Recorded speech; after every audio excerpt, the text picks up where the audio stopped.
देखिए राममोहन जी, आपको नाम तो राममोहन है और आप मेरे बंगाल का राममोहन राय से भी कमी नहीं है, नहीं है। अब बंगाल को हर घर में ना सुबह 4 से लेकर 7 बजे तक हर घर में मेरे मिसेस हर दिन गीता और चंडी पाठ करते हैं। ये बंगाली हिंदू का एक परंपरा है।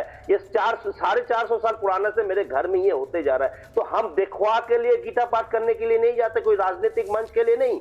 और रह गया, आप बोल रहे हैं कौन वहां पर प्रेजेंट रहा था, बागेश्वर, जो अपना घर में हिंदू बना नहीं पाया, अपना बहन को कोई तालिबान को सर शादी दे दिया, अपने वो हिंदू राष्ट्र करने के लिए निकाल गया। दूसरे कौन, कार्तिक महाराज कौन है ये, भारत सेवाश्रम संघ। एक महिला को दिन के दिन रेप किया, बलात्कार किया, प्रेग्नेंट किया, एबॉर्शन किया, उसको भारत सरकार और नरेंद्र मोदी सरकार पद्मश्री दिया। उस भ्रष्टाचारियों को साथ में हम जाएंगे, क्या कह रहे हैं?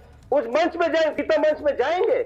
आप जाएंगे वो एक भ्रष्टाचारी जिसको पद्मश्री भी मिल गया, जिसको कहा मतलब एक महिला को प्रेग्नेंट कर दिया, एबॉर्शन किया, उसको शादी करने के लिए मना कर दिया। किसका नाम? कार्तिक महाराज। कौन है? भारत सेवाश्रम संघ बेलडंगा आश्रम में ये रहता, जहां हुमायूं कबीर आपको ये बनाया। संजय सरकार, आपको खाली संत ही मिलते हैं? आपको खाली संत ही मिलते हैं? जिसके ऊपर एक आरोप लगा, 2 आरोप लगा, यहाँ पे आप बैठ के शुरू हो जाते हैं। नहीं, कि सीधा क्यों नहीं बोलते कि भाई टारगेट सनातन करना है, बहाना कोई भी नहीं। सच्चाई में मिर्ची क्यों लगता है? आप इतना बताइए, इसमें सच्चाई क्या है? सच्चाई नहीं है। आप 2000 लोगों में एक आदमी का चेहरा ढूंढ कर ला रहे हैं। आप 2-2.5 लोगों में एक आदमी का चेहरा ढूंढ कर ला रहे हैं जिसके ऊपर कुछ इल्जाम और आरोप लगे। बोल रहे ये भारतीय जनता, अगर गीता पाठ आपको करना है तो भारतीय जनता पार्टी को मंच बनाने क्यों है? आप बनाइए ना।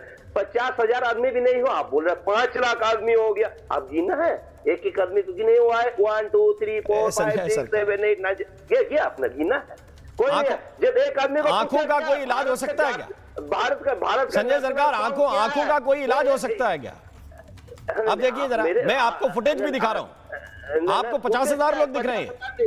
50,000 नहीं है। चैलेंज कीजिए, आपको सब में चैलेंज कीजिए। आप बोलिए आज के बाद में मेरे से ये आप डिबेट नहीं करेंगे। अगर ये आप झूठ हो गए आएंगे तो करेंगे नहीं, बोलिए। हिम्मत है आपके मन में? अगर आपको अंदर हिम्मत, आप मेरे को चैलेंज करके देखिए। हम आपको कल आपको फुटेज को साथ में कितना आदमी गया था वहां का जो प्रशासन का तरफ, उसको हम आपको लिखित रिपोर्ट दे देंगे। भाई आप तो लिखित रिपोर्ट, आप तो ये भी लिखित रिपोर्ट दे रहे थे कि हुमायूं को हटा दिया, बहुत पहले पार्टी से हटा दिया, अभी 3 दिन पहले आया वो आदेश। आप ही थे मेरे साथ, आप ठीक मिले हैं आज। आप तो वो लिखित रिपोर्ट बताने वाले कि हुमायूं को सस्पेंड कर दिया, निष्कासित कर दिया, ये आप ही थे संजय सरकार। मेरे जो देश है ना, ये पृथ्वीराज चौहान के देश है, ये राजा राममोहन राय का देश है, रामकृष्ण परमहंस देव का देश है, ये स्वामी विवेकानंद का, ये खुदीराम बासु का देश है। ये देश आरएसएस के दलाली, अंग्रेज को दलाली करने वाला का नहीं है, अंग्रेजों को दलाली करने हिंदू महासभा का नहीं है। ये हम लोग जैसे मैं आचार्य विक्रमादित्य को इन कराना चाहता हूं। विक्रमादित्य जी बताइए इनको, ये किसका देश है? ये मेरे को ये देश राम का है, बाबर का तो नहीं है, कम से कम ये समझ लें।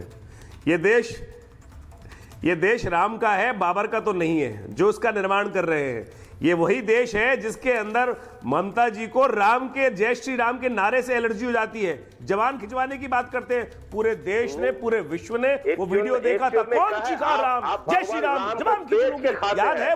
वो शब्द याद है? वो याद है कैसे गाड़ी से निकली थी ममता जी चीखते हुए?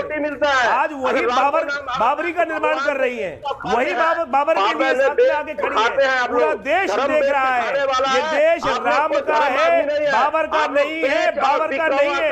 लेकिन जो लोग बाबर के साथ खड़े हैं, बाबरी का निर्माण कर रहे हैं, ना बाबरी रही ना वो रहेंगे, इस बात को साफ साफ समझ लेना चाहिए। आज जो खेल रचा जा रहा है कि जिस प्रकार से संतों के नाम पर बदनाम करने की साजिश रची जा रही है, ये वही लोग हैं जो राम के नाम से चिढ़ते हैं।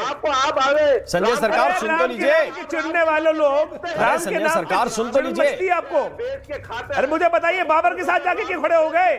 बाबर जैसा व्यक्ति जिसने बलात्कार किया, इस देश में आक्रांता था, इस देश को गुलाम बनाया, उन आक्रांताओं के साथ जाके आपकी सरकार खड़ी है। तो आप बताइए कौन लोग हैं आप लोग? आप तो इस देश के दुश्मनों के साथ खड़े। बाबर इस देश का भक्त नहीं था, इस देश का जाया नहीं था, इस देश पर आक्रमण करने वाला था। इस देश के आक्रमणकारियों के साथ जाकर खड़े हो गए जो बाबर के नाम के साथ खड़े हैं।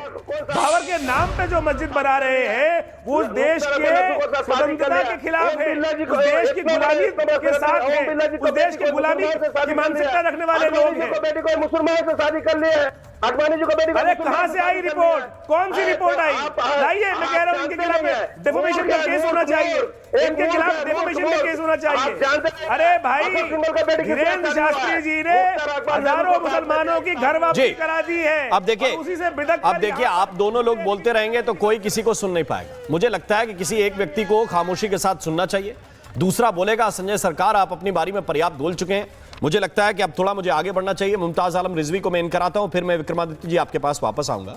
मुमताज आलम रिजवी, कितनी जगह स्मारक बनेंगे, कितनी जगह मेमोरियल बनेंगे, कितनी जगह बाबरी के नाम पे मस्जिद बनाएंगे?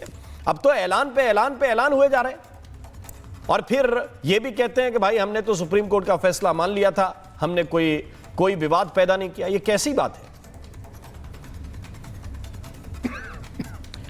बहुत बहुत शुक्रिया राम जी आपका। सबसे पहले ये बताइए कि जाए पैदाइश भगवान श्री राम की अयोध्या में है या पूरे देश में मानते हैं? नहीं, अयोध्या में है ना। और अभी मैं देख रहा था कि आचार्य विक्रमादित्य एक मिनट अयोध्या भारत में, आचार्य विक्रमादित्य अयोध्या भारत में है। आप अपनी कुरान जाके पढ़े, आप कुरान जाके पढ़े, अयोध्या भारत में है। एक बार भी राम जी के आगे श्री नहीं लगाया। बाबर की बताएं, सुनिए, ये तौहीन कर रहे हैं, आप बाबर की बताएं, ये भगवान राम की तौहीन कर रहे हैं। एक मिनट, ये एक बार भी राम जी के आगे श्री नहीं लगाया। बाबर की हिमायती ये इतना जो है किसका बलात्कार किया? अरे हम राम को जानते हैं। एक मिनट रुक जाइए, मैं एक मिनट बात मुकम्मल कर लूं, फिर मैं आपके बीच। अरे कुछ नहीं, आप कुछ नहीं जानते। राम के हैं, राम के आप सुन लीजिए, हम राम मतलब श्री लगाना ड्रामा है, आप अपने भगवान कहने ड्रामा है की बात सोचे। नहीं, भगवान कहने ड्रामा है, श्री कहने ड्रामा है। शर्म नहीं आती आपको? आप आचार लिखते वाले लोग हो, राम राम से कर रहे हैं। अरे राम, शर्म आपको आनी चाहिए। भगवान श्री राम को शर्म आनी चाहिए आपको। वाले लोग हैं आप लोग, आप आचार होकर के पिछवाड़ा चाटते हैं आप लोग। और आज जो है, आज जो है, अरे किसका बलात्कार किया, किसका किया? कहाँ थे तुम्हारे पूर्वज जब बाबर बलात्कार कर रहा था? तुम्हारे पूर्वज कहाँ थे? एक मिनट, क्या आप लोगों को उलझना नहीं बॉस, आप लोगों को उलझना नहीं है। मैं किसी सॉल्यूशन की तरफ जाना चाहता हूं। मुमताज आलम रिजवी को 1 मिनट बोलने दीजिए, फिर मैं आ रहा हूं, विक्रमादित्य जी आपके पास आ रहा हूं, एक एक करके, ताकि समझ में तो आए कि क्या कह रहे हैं, वरना युद्ध चलता रहेगा ऐसे जी। 1 मिनट विक्रमादित्य जी। राम जी, मैं बहुत जिम्मेदारी से बात कर रहा हूं। मैं विक्रमादित्य जी आपके पास आ रहा हूं, आपको पूरा टाइम दूंगा। पारिक हो या बीजेपी की तर्जुमान हो, इन सब ने संविधान के खिलाफ बात की। सब ने, कोई संविधान को नहीं मान रहा है। 6 दिसंबर 1992 को बाबरी मस्जिद का गिराया जाना भी संविधान के खिलाफ था, और आज किसी भी बाबरी को गिराने का चैलेंज करना भी संविधान के खिलाफ है, क्योंकि संविधान में कहीं नहीं कहा गया कि आप बाबर के नाम से कोई इमारत नहीं बना सकते हो। वरना बिल लाए सरकार और एक बिल पास कर दे, पार्लियामेंट चल रही, मैं बार बार कर रहा हूं। नंबर 1। नंबर 2, मुमताज भाई, एक बात बताइए, देखो मैं बहुत सीधी बात पूछने में यकीन रखता हूं, मुझे इसमें मत उलझाइए कि संविधान में क्या नहीं, संविधान में सब कुछ नहीं लिख सकते ना, संविधान के पन्ने भी सीमित हैं। राम जी, मैं मुमताज भाई सुनिए ना, देखिए लॉजिक पे बात करेंगे तो मुझे अच्छा लगेगा। मुमताज आलम रिजवी, आप पढ़े लिखे व्यक्ति हैं, इसलिए मैं कह रहा हूं कि हर चीज संविधान की एक सीमित पन्नों में लिखी जा सकती है क्या?